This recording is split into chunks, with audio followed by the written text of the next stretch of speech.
Mustang Mach E back, but it's not like the other Mach E that we had. This one is the GT, and it's the GT Performance. It's basically the fastest Mustang you can get. Wow, that's crazy because it's also like an SUV, but that's the beauty of the whole electric thing. We're talking torque, and we're talking 0 to 60 here in around 3.5 seconds, which we're actually going to test in this video. I want to see how it compares to some of the other electric vehicles that I've driven, and I've driven a few at this point. How about that color? This is a vibrant orange. It's going to stand out. You got the pony badge in the front, and actually that thing lights up. Check this out. Look at that. Legendary badge. We still have these active dampers down below, sensors for parking. This is maybe my favorite element of this entire vehicle. That is such a cool looking rim, three-dimensional and intriguing. And you also see those Brembo brakes behind, another indication that you're looking at the GT Performance version. Over here is where you're gonna charge it up. So this is exactly the same as the previous model. You have the DC fast charging capability as well, but otherwise you're dealing with universal stuff wherever there's a universal charger. Black mirrors is another thing that I like. Somehow with these black accents, they've made a high volume car seem slender and sleek. So it starts with that black piece down at the bottom there, and then the way that this black roof line works out. No pony emblem here. Instead, this is where you're going to get your indication of which model you're dealing with. It says GT here. We still have the kind of icy lights in the back. Also, just all this black along bottom. And this is really what it's all about. This is why this particular segment is just taking over the industry, is because everybody wants this. Everybody wants to be able to throw absolutely everything in their car. This particular approach angle for loading things is just very beautiful. Tremendous cargo. This is the type of cargo that gets Kirk excited. He starts thinking about all the things he might do with this cargo, all the places he might go. I mean, that's all of us, isn't it? We think, imagine the possibilities. I'm going to carry so many things. Never going to be bothered by things I might need to carry. All the events, all the opportunities. Fork in the road, I go left, they go right. It's nice though. I mean, I gotta admit, I like it too. So let's go ahead and talk about the doors. They've got these little buttons on here that basically pop the thing open. You hit the button, comes open like that, you grab from there. So it's here, and my fingers are in this location, and look, I still feel terrified doing that. So yeah, if you got knocked or bumped or something, or even if you leaned into it, your fingers are not severed. The little safety that's built in there to deal with that. So that's pretty cool. Front door is a little bit different. There is a slight handle to it.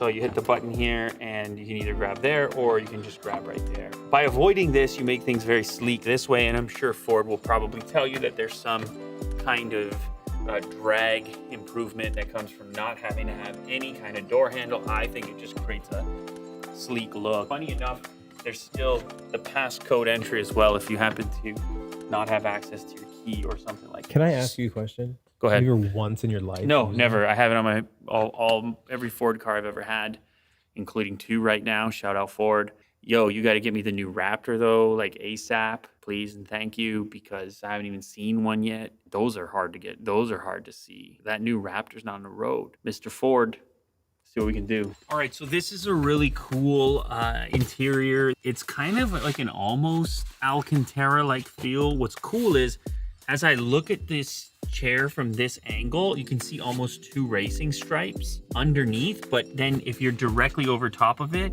they're almost like reflectors. Kirk's gonna find a way to show you that. Actually, this is a comfortable place to be, especially because of this huge piece of glass up above that gives you the sense of having even more headroom. I'm going in the front. Let's get in the front. That's where it really counts. That's what we're really about. These are brand new, different seats, wraps around you and grabs you a little bit better. Multiple materials in use. GT badge on the top of the armrest here. This, I guess you can lift that up, and then you have storage here. There is a traditional style drive selector. I've been driving other electric cars. There's all types of different implementations for this, but this is pretty tried and true. Park, reverse, neutral, drive. There you have it. And plus a dedicated parking brake is over here, on and off. Also, the automated parking is here. A couple of cup holders. You have your wireless charging as well as USB-A and C port. This is such an obvious place for this stuff to be. Glove box, traditional open and close. Here you have all these little triangular shapes. The texture is not what I expected. I expected to feel metallic, but it actually has like a three-dimensional texture going on. Of course, we have the B&O stuff up top too for the audio system. More Alcantara over here. I almost missed this, but there's more storage underneath here as well. I'll put stuff down there. Let's power it up. It can do like around 420 kilometers on a charge, which is actually pretty good. That's fairly impressive, especially for the performance model. Oh, I got some lumbar. Ooh, actually, these seats are pretty nice. This car does have some form of autonomous driving on highways, but it's kind of still developing. That's self-driving, meaning steering and things like that. But of course, you've also got adaptive cruise and lane keep assist. So it has a lot of smart features and functions in it. You have some controls over here on the steering wheel. Of course, once again, you got the badge, Mustang badge staring back at you. The display, portrait orientation, and this funky volume knob, which remains and is tactile. And it's kind of a nice little addition. It's just that thing you reach for on a frequent basis. They chose to have one thing that's not inside the touchscreen. Everything else is controlled from here. So this has both Apple CarPlay and Android Auto and Bluetooth audio. So there's many ways to listen to your favorite content, including one of my favorite things to do in a car, which is listen to audiobooks. Today's sponsor is Audible. I have been an Audible subscriber myself for as long as I can remember. This one that I just added to my library is called Breath by James Nestor. The New Science of a Lost Art. This is about breathing, whether or not you could have guessed that. This is a thing that a lot of people don't put much thought into, but that's an ancient one, well, as far as the breathing's concerned. You wouldn't be here without it, you know? Everyone does it. Everyone does it, but does everyone do it well? I know I don't. You may want to check it out yourself. It's looks to be a pretty short listen, which is cool too. Here's the beauty though. You can try Audible for free, $0 included with Premium Plus. One audiobook of your choice, stream or download, thousands of included titles. You can also get a discount. It's 60% off for 3 months. That's only $5.95 a month. You got to understand the way this works. Like you're getting credits, you're getting titles in many cases that would typically sell for a lot more than $5.95. Start listening to some interesting stuff. Start over on Audible at audible.com/unboxtherapy. That's where you need to go. Or you can text Unbox Therapy to 500 and you're going to get that deal so long as you use that URL. And let me know what you're listening to. Okay, so drive modes, very important. Whisper, engage, unbridled. You want the full performance, you're going to be in the unbridled mode. It has one pedal driving in it, which is going to use that regenerative braking. You got to get used to this, but I'm fairly competent with the one pedal driving, so you have that option. Propulsion sounds and unbridled extend. This is for track use and not intended for public roads. It provides a performance driving experience refined for closed roadways or race course driving. So this is going to put more traction in the rear and essentially give you a race car-like feel. Cameras, 360 degrees all the way around. That's showing a little bit of Kirk over there.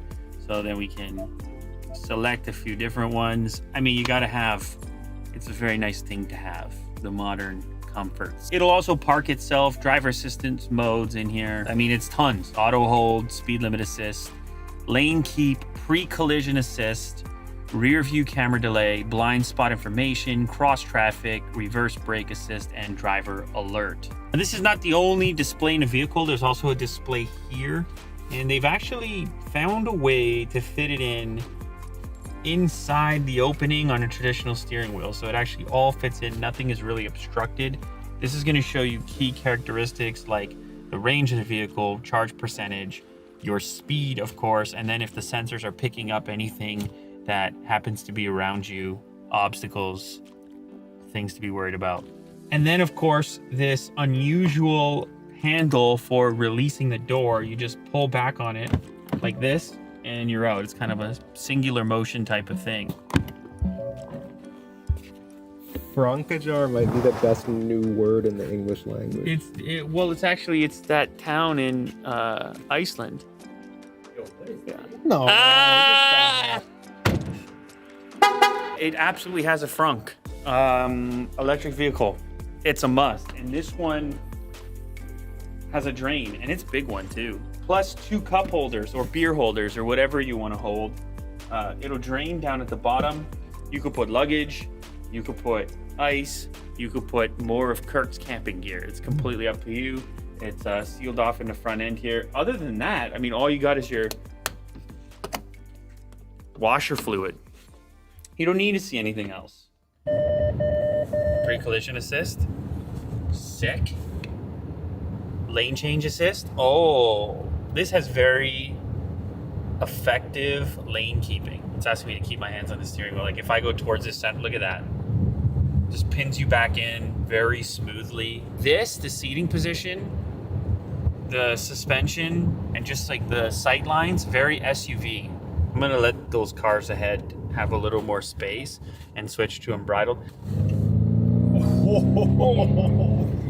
So, oh look, there's a graphic that comes up on the screen. That's fast. I mean, I felt it. like that right there, 3.5 seconds, 0 to 60. It's pretty much what anybody would want. It's gonna get you. I mean, you're gonna be able to merge. You're gonna be able to. I mean, these guys holding the cameras, they're gonna go, whoa, like it. You know what I'm saying? That's 0 to 60 in 3.5 is no laughing matter. There's also 1 pedal drive, which I think I'm gonna turn that on and give it a try. This is gonna be more aggressive on the braking as your foot comes off of the accelerator. So that's my foot off the accelerator. It'll come to a complete stop.